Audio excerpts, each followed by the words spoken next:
안녕하세요. 백사원 목사입니다. 오늘은 7월 25일 금요일 아침입니다. 오늘도 신실한 마음으로 하나님의 말씀과 함께 하루를 시작하는 여러분 모두에게 좋으신 하나님의 크신 은총이 종일토록 함께 하시기를 바랍니다. 오늘 주신 하나님의 말씀은 요한계시록 16장 12절부터 21절까지의 말씀인데요. 오늘 본문에는 이제 세 번째 세트의 큰 재앙, 7대접의 재앙 중에서 이제 마지막 재앙인 6번째, 7번째 재앙에 관한 내용을 다루고 있습니다. 6번째 재앙과 7번째 재앙은 하나의 세팅, 하나의 패키지처럼 보이는데요. 이것은 이제 최후의 심판이 어떻게 일어나는가를 보여주는 내용을 담고 있습니다. 이 최후의 심판은 악한 무리들이 다 힘을 모아서 하나님과 싸우겠다고 하나님을 대적하는 전쟁을 일으키는 내용인데요. 이 하나님과 하나님의 백성들을 명시적으로 대적하는 이 전쟁을 아마겟돈 전쟁이라고 성경 본문은 표현하고 있습니다. 이것이 어떻게 일어나나 이 배경이 되는 것이 6번째 대접의 재앙이고, 이것이 실제로 일어나서 마침내 그들이 완전히 몰락하고 멸망하게 되는 것이 7번째 재앙입니다. 6번째 재앙의 배경은요, 12절과 13절의 말씀인데요. 13절을 제가 읽어보죠.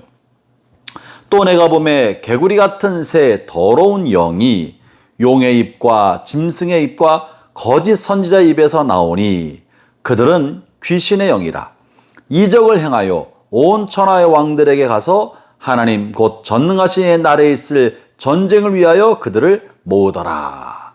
본문의 내용에 보면 새 더러운 영이 각각 용의 입과 짐승의 입과 거짓 선지자의 입에서 나와서 거짓과 미혹의 말들을 퍼뜨려서 각 나라의 왕들을 불러 모으고 그들로 하여금 하나님을 대적하게 하는 일을 하게 만들었다라는 것이 6번째 대접 재앙의 내용입니다. 6번째 대접의 재앙은요, 무슨 자연재해가 일어나서 사람이 죽거나 병들거나 고통을 겪거나 이런 것이 없습니다.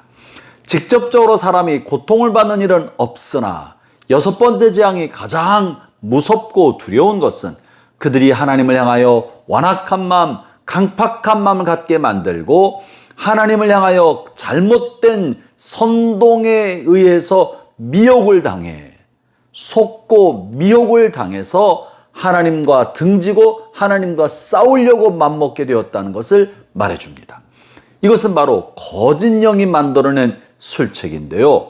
여러분, 이처럼 우리가 하나님을 의지적으로 등지게 되는 것, 하나님을 향한 미움과 분노와 적개심을 가지고 하나님과 맞서려고 하는 것이야말로 준엄하고 두려운 하나님의 심판과 맞닥뜨리게 되는, 그 심판을 받게 되는 가장 핵심적인 요인이 되는 것입니다.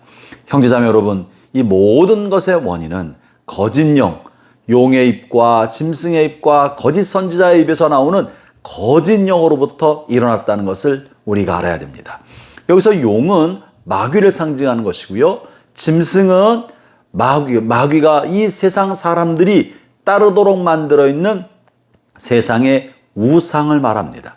마귀는 세상에서 보이지 않지 않습니까? 그래서 마귀가 자신을 대신하여 이 세상 사람들이 따르도록 만든 거짓 신, 이것이 우상이고 그것이 바로 짐승인 것입니다. 그리고 거짓 선지자는 사람들의 마음이 하나님을 떠나서 우상인 짐승에게로 향하게 만들어주는 역할을 하는 사람, 이 사람이 거짓 선지자입니다. 그러므로 용이나 짐승과 거짓 선지자는 이 악의 새 축인 것이죠.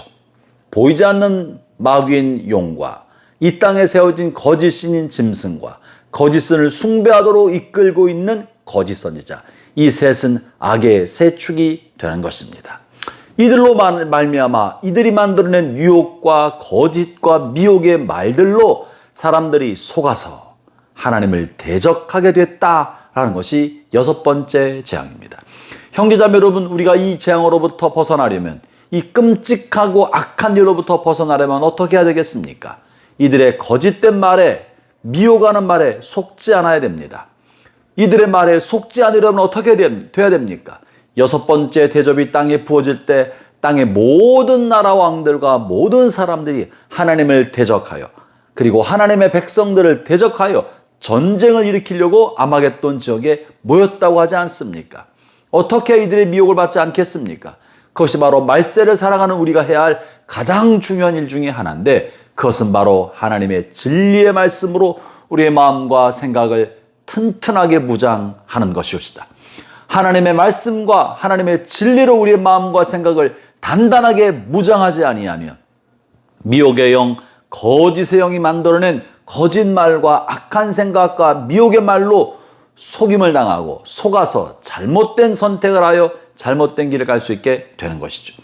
여러분, 우리 자신의 지혜와 지식으로는 이 미혹의 영이 만든 논리와 생각과 사상과 철학과 선동을 이겨낼 길이 없습니다.